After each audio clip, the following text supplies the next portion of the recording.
The subject of a potential Sonic Adventure remake or some adventure-related stuff in the works has been one of discussion, specifically after a couple of tweets made by the Sonic Twitter supposedly hinting at some adventure-esque stuff being in the works.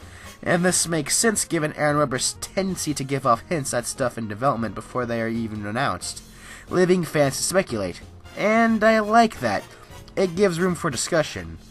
Anyways, a Sonic Adventure remake wouldn't be a bad idea, as Sonic Adventure, as much as I love it, could use a remake.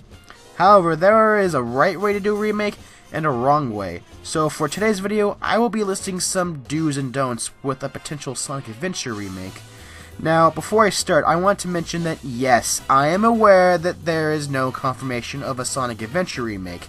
For all we know, they could be making Sonic Forces 2, or Sonic Labyrinth 2, or some entirely new game that's different from what we've experienced before. And given that the upcoming Paramount Sonic film, as well as the rumors of the story being based on adventure, as well as the inevitable game tie-in, we could very well be seeing that Sonic Adventure remake, just not as a remake. Also, these are my opinions.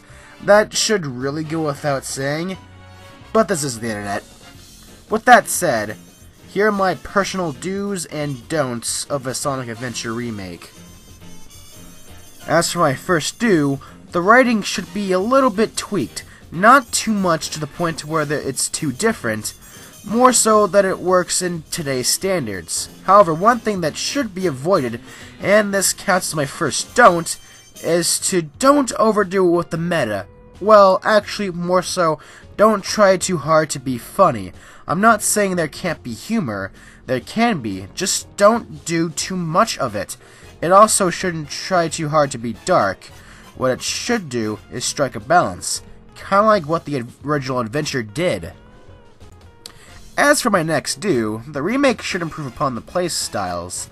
Put more thought into Tails stages, make Amy control better, make Gamma stages harder.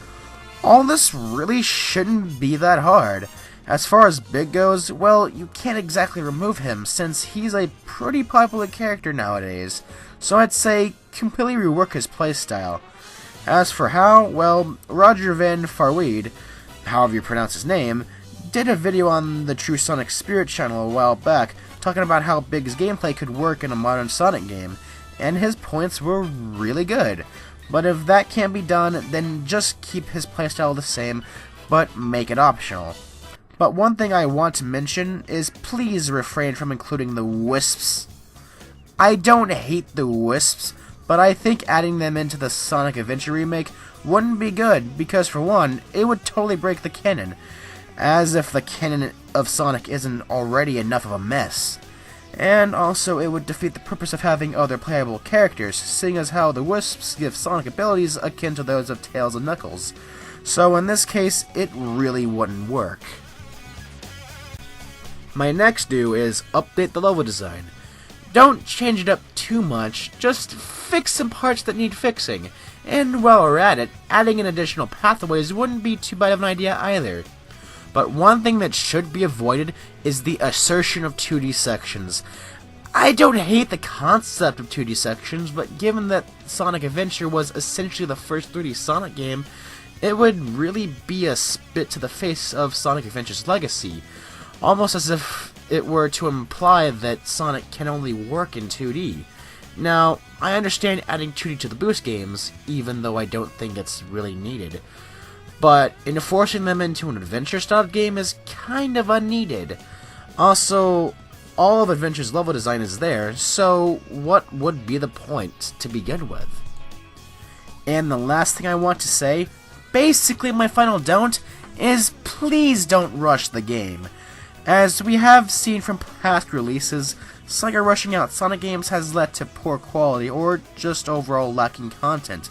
Sonic Adventure is a game that deserves a proper remake, and it should have as much time as it needs to take, even if delays are needed to be made. And those are my do's and don'ts of a Sonic Adventure remake. However, I'm not done just yet, as I would also like to mention 3 things that I think would be pretty cool to add to a Sonic Adventure remake. These aren't necessarily needed, but they would go on to make an adventure remake more enjoyable. One thing that would be nice would be online interactivity with the Chow Gardens. Being able to do stuff like share your chows with other people online, or have your chows compete against other people's chows in minigames. You know, that sort of stuff would be pretty cool. I'd also like to see the beta version of Windy Valley implemented as a secret level, one that you could unlock after getting all the emblems and red star rings, kinda like Green Hill Zone in Sonic Adventure 2. Now, if you saw my Sonic Adventure review, you would know how much I adore the beta version of Windy Valley, and to see it be brought back would be pretty radical. And lastly, I'd like to see the remake be done by someone else other than Sonic Team. Now, not to trash talk Sonic Team, I know they try really hard, but based off their more recent track record, I'd say they need a little bit of a break. And so I think another passionate developer could take the wheel of a Sonic Adventure remake. But anyways, that's it for this video. If you have any do's and don'ts for a Sonic Adventure remake of your own, be sure to leave it in the comments section below. And as always, have a good time.